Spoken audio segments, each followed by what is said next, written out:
हमारे केस में क्यों ये तीन अलग चीजें। अरेस्ट हो गए, कुछ नहीं मिला। ये बीजेपी में शामिल हो गए। बहन मेरी बात तो सुन लीजिए पूरी।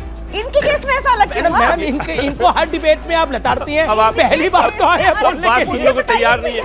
इनके केस में अलग कैसे हुआ?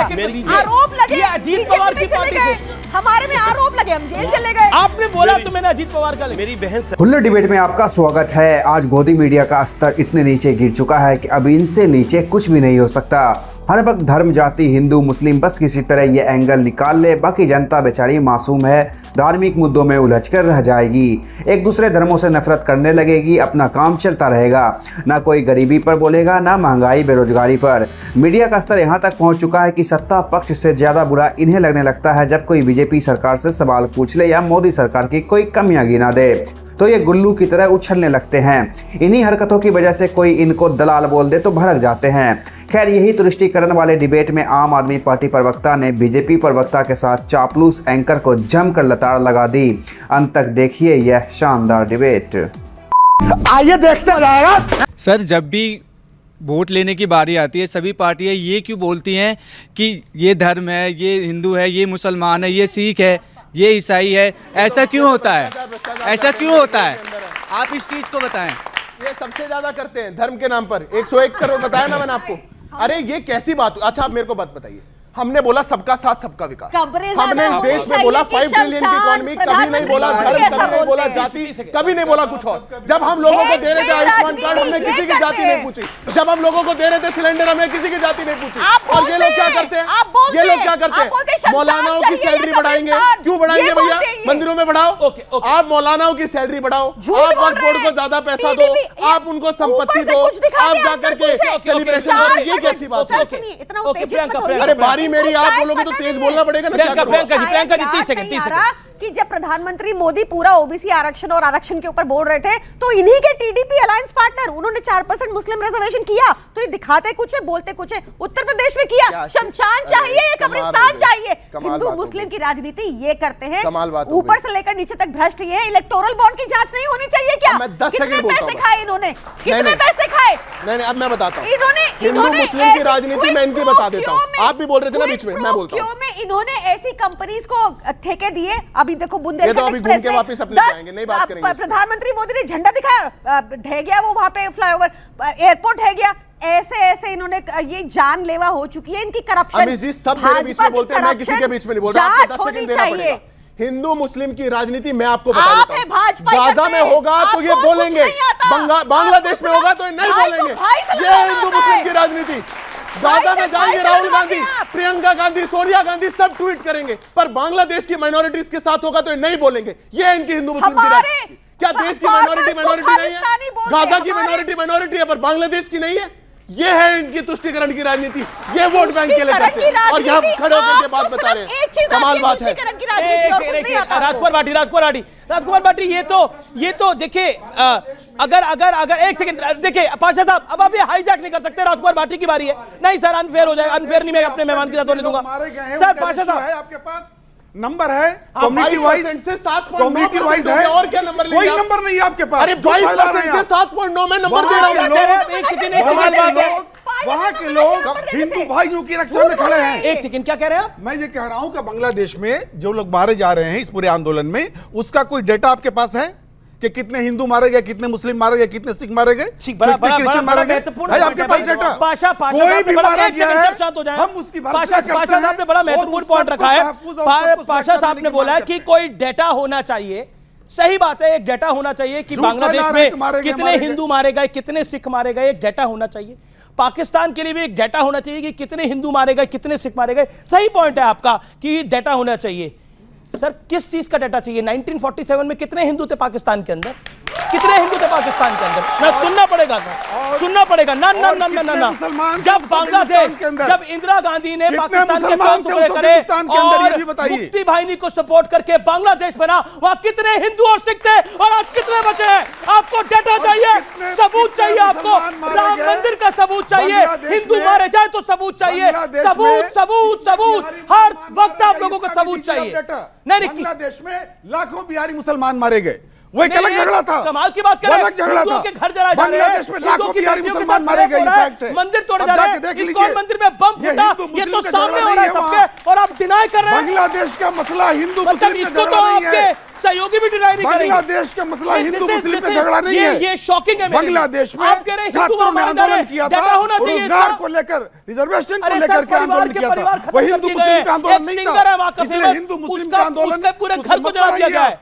आप कह रहे हैं डेटा होना चाहिए, डेटा लाइए जी, डेटा लाइए, वहां की समस्या डेटा दूसरी लाइए, है। दिखाइए सबूत। श्रीलंका की समस्या दूसरी अगर है। कोई जल गया है तो उसका जला हुआ शरीर लाइए, किसी की गर्दन कट गई है तो कटी हुई गर्दन लेके आइए। मांग रहा है इस देश का विपक्ष, इस देश का विपक्ष चाहता है कि हिंदू झूठ वहां कितने फैला बड़े रहे हैं हैं आप। उसका सबूत दिखाए सांप्रदायिकता सरकारें। फैला रहे हैं। कमाल है सर, ये अनफेयर है सर, ये अनफेयर है बनना चाहते सर, हैं। ये अनफेयर है सर, ये अनफेयर है, ये गलत है सर। नहीं सर, मैं वाकई में दुखी हूं, मैं दिल से दुखी हूं। देने के ये लिए क्या नहीं हो रहा है, लाएंगे। क्या मांगा जा रहा है सबूत? किसानों को एमएसपी देने के लिए बिल नहीं लाएंगे, वो महंगाई कम करने के लिए बिल नहीं लाएंगे, वो वक्फ बोर्ड के लिए बिल लेकर के आएंगे। सिर्फ सांप्रदायिकता फैलाना चाहते हैं। इतनी पीड़ा और दुख होती है, पूरा विपक्ष आज क्या ऐसी मजबूरी है, राहुल गांधी से लेकर के जितने पैनलिस्ट यहां खड़े हैं और जितनी इनकी पार्टियां हैं, सबके सामने वीडियोस हैं, मंदिर जलाए जा रहे हैं, महिलाओं के साथ रेप किया जा रहा है, घरों में घुसा जा रहा है। क्या ऐसी मजबूरी और कौन सी वो घृणा है कि जवान नहीं मंदिर बचाने क्या के वो लिए, घृणा है? हिंदू और भाई सबूत लोग घर चाहिए बचाने आपको? के लिए भी खड़े हैं। मैं इसका सबूत वीडियो देता भी हूं, है। मैं सबूत आपको देता वीडियो हूं, दिखाऊंगा, मैं सबूत देता आपको हूं। वीडियो दिखा रहा हूं। 22% हिंदू भाइयों के घरों को और मंदिरों को बचाने के लिए लोग वहां खड़े हैं। बचे, कहां गए? ऐसे लोग हवा में उड़ गए, कहां गए वो सब? आज इस देश में, हमारे पड़ोसी देश में वहां की माइनॉरिटीज के साथ इतना अत्याचार हो रहा है और आप बोल नहीं पा रहे, शर्मनाक है ये। एक सेकंड, हम भर्ष न करते मेरा हैं। सवाल आपका सवाल क्या है? मेरा सवाल आम आदमी पार्टी से है। अच्छा एक सेकंड सर पाशा साहब आपने अपनी बात करो, बोलिए। मेरा सवाल आम आदमी पार्टी से है। कोरोना काल के समय एक जूनियर डॉक्टर की मौत हो जाती है काम करते वक्त, क्योंकि वो मुस्लिम डॉक्टर थे। हम उनका सम्मान करते हैं, फ़ख्र है हमें कि वो कोरोना की में मरीजों की सेवा करते हुए शहीद हो गए। केजरीवाल सरकार, दिल्ली सरकार 1 करोड़ का चेक उनके घर जा कर के दे के आती है, लेकिन जब डॉक्टर के अग्रवाल पद्मश्री वो उनकी मृत्यु हो जाती है तो कोई पूछने वाला नहीं है, ऐसा क्यों? ये सवाल पूछा, जवाब। देखिए हम लोग भाजपा से नहीं है तो हम लोग प्लीज डेथ पे बिल्कुल राजनीति करना नहीं जानते। हमने हमारी दिल्ली में जितने भी डॉक्टर्स ने उस टाइम पे अपनी जान गंवाई थी, उनके प्रति हमारी संवेदना है। हमने उनकी फैमिली से मिला, हमने सबको ही 1 करोड़ दिया था। हिंदू मुस्लिम ऐसा हमने कुछ नहीं देखा। वो भी सोल्जर्स थे जो इतने महत्वपूर्ण टाइम में एक तरह से अपना बलिदान दिया उन्होंने सबकी जान बचाने के लिए। तो ये कहना आपका, मैं इससे डिसएग्री करती हूँ। आप इसमें प्लीज जाति मत ढूंढे, आप जाके आंकड़े चेक करें। अग्रवाल बहुत फेमस डॉक्टर थे और हाँ। मुझे लगता है कि काफी ये अलग विषय है, इस पे हम आगे भी कभी और चर्चा करेंगे। बात भी बिल्कुल सच है, लेकिन फिर से समझिएगा कि एक शिकायत होना, शिकायत की जांच होना और जांच होने के बाद उस शिकायत की हकीकत होना, सच्चाई होना, ये तीन अलग अलग चीजें। अरेस्ट हो गए, कुछ नहीं मिला, ये बीजेपी में शामिल हो गए। बहन मेरी बात तो सुन लीजिए पूरी। इनके केस में ऐसा लगता है मैडम, इनको हर डिबेट में आप लताड़ती हैं। पहली बार तो आए बोलने बात सुनने को तैयार नहीं है। यही पूछिए, इनके केस में अलग कैसे हुआ? 30 सेकंड दीजिए। आरोप लगे, ये अजीत पवार की पार्टी से, हमारे में आरोप लगे, हम जेल चले गए। आपने बोला तो मैंने अजीत पवार का। मेरी बहन सच्चाई सुनने को तैयार नहीं है। पहले देखिए, इनका दुख अलग है कि हमारे नेता को जेल में डाल दिया गया और अजीत दादा पवार को उप मुख्यमंत्री बना दिया गया। इनके उप मुख्यमंत्री को जेल में, और जो उधर करप्शन के थे उनको यही तो मैं आपसे कह रहा हूं। इनका दुख भी तो वैलिड है, समझिए ना। देखिए वो 3 इडियट फिल्म थी, इसके अंदर दोस्त के नंबर अच्छा है तो अच्छा लगता है, लेकिन मतलब बुरे आए तो बहुत बुरा लगता है, लेकिन अच्छे आए तो बहुत ज्यादा बुरा लगता है। तो वही हाल है आप दोनों। मैं सोचता हूं कि पूरी बात जब समझेंगे तो समझ में आएगा कि इनका दर्द गलत है। जांच हुई, जांच में यह मिला कि जिस समय का अजीत दादा पवार पे 70,000 करोड़ का आरोप लग रहा है, हमारी तो जेल सुन तो लीजिए ना, सुनिए तो सही। अब ये अन्याय कर रही है, बोलिए। सुन तो लीजिए।